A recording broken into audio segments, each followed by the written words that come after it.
স্বাগতম জনাইছো বন্ধুসকল আপোনালোকৰ অতিকৈ প্ৰিয় ইউটিউব চেনেল আৰকেএন ইনফটেকলৈ। তো বন্ধুসকল কিছুমান তথ্যলৈ মই আপোনালোকৰ ওচৰলৈ আহো। তো আজি এটা নতুন তথ্যলৈ আপোনালোকৰ ওচৰলৈ আহিছো।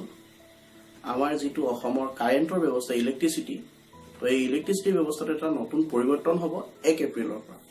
এই কথাটোৰ বিষয়ে আপোনালোকে জানে নে নাজানে সেই সবিশেষ মই নাজানো। তো তথাপিও আপোনালোকৰ মাজলৈ এই তথ্যটো মই লৈ আহিছো। তো আহকচোন ভিডিঅ'টো আৰম্ভ কৰো।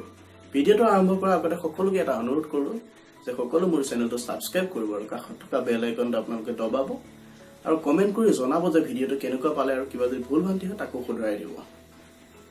তো আহক আজি কথাখিনি আৰম্ভ কৰো।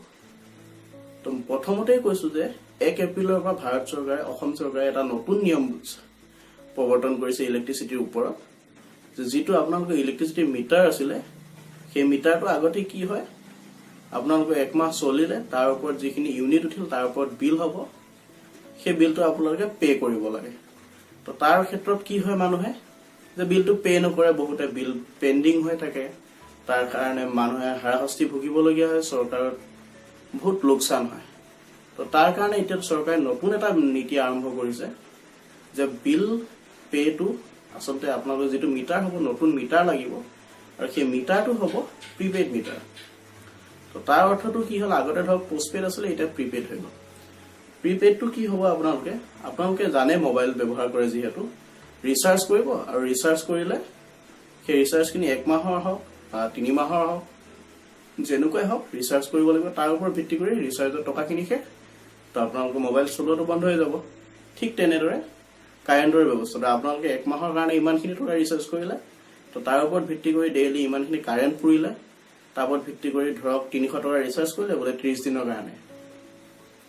তো তেনেকুৱা ধৰণৰ ব্যৱস্থাটো হ'ব। তাৰ কাৰণে কি হৈছে আজি কিছুদিনৰ আগতে ইলেক্ট্ৰিচিটিৰ পৰা এখন আপোনালোকক ফৰ্ম দিছিলে, আমিও পাইছিলো যে ফৰ্মখনত আপোনালোকৰ ঘৰত কি কি ইলেক্ট্ৰিক গেজেট আছে গোটেইখিনি ডিটেইলছটো কিমান ইউনিটৰ সেই সকলোখিনি ফৰ্ম ফিল আপ কৰিবলৈ দিব দিছিলে। আমি জমা দিছিলো। হয়তো তাৰ ওপৰত ভিত্তি কৰি এতিয়া আপোনালোকৰ ঘৰত যদি ধৰক ইলেক্ট্ৰিক মটৰ আছে, ইনভাৰ্টাৰ আছে বা ফ্ৰিজ আছে, টিভি আছে, তো এই সকলোবোৰ বস্তু কিমান ইউনিট টানে কিমান কি হয় সেই গোটেইখিনি তাৰ ওপৰত ভিত্তি কৰি পেলাই আপোনালোকৰ কি হয় তেনেদৰে ৰিচাৰ্জটো কৰিব লাগিব। প্ৰিপেইড মিটাৰত কি হ'ব সুবিধা যে আপুনি ধৰক ইমানখিনি টকা দিলে তাৰ ওপৰত ভিত্তি কৰি আপুনি কাৰেণ্টখিনি পালে, আৰু যদি পইচা নিদিয়ে তো আপোনাৰ কাৰেণ্ট নচলে। তাৰ পৰা কি হ'ব চৰকাৰৰ কোনো পইচাৰ অসুবিধা নহ'ব আৰু আপোনাৰ নিজৰ ক্ষতি নহ'ব। তাৰ উপৰি প্ৰিপেইড যেটো মিটাৰ আহিব তাৰ আকৌ এটা কাৰণ আছে, কি ৰহস্য আছে যে সেই মিটাৰটো আপোনালোকে 24 ঘণ্টা যাৰ কাৰেণ্ট চলিব, অৰ্থাৎ ঘৰুৱা অৱস্থাত এনেকুৱা কাৰেণ্টৰ কাৰণেহে হ'ব। যদি দোকানত হয় ধৰক আপোনাৰ দোকানত 8 ঘণ্টামান আপুনি দোকান চলালে তাৰপিছত মিটাৰ বন্ধ থাকিব, তো তেনেকুৱাত নহ'ব, যেটো গোটেই সময়খিনি আপোনালোকৰ ঘৰ হওক, তো তেনেকুৱা ধৰণৰহে এই মিটাৰটো চলিব। তো এইটো ব্যৱস্থা হ'ব 1 এপ্ৰিলৰ পৰা 2019 চনৰ।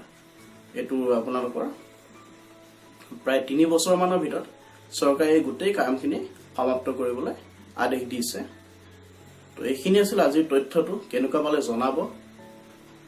আৰু তাৰ পিছত আপোনালোকে সকলোকে অনুৰোধ কৰিছো যে সকলোৱে মোৰ ভিডিঅ'টো লাইক কৰিব, শ্বেয়াৰ কৰিব আৰু সকলোৱে ভিডিঅ'টো কমেন্ট কৰি জনাব কেনেকুৱা কি পালে, আৰু সকলোৱে ভিডিঅ'টো সাবস্ক্ৰাইব কৰিব, চেনেলটো সাবস্ক্ৰাইব কৰিব আৰু কাষত থকা বেল আইকনটো দবাই দিব। তো আজিলৈ আহিছো, ধন্যবাদ।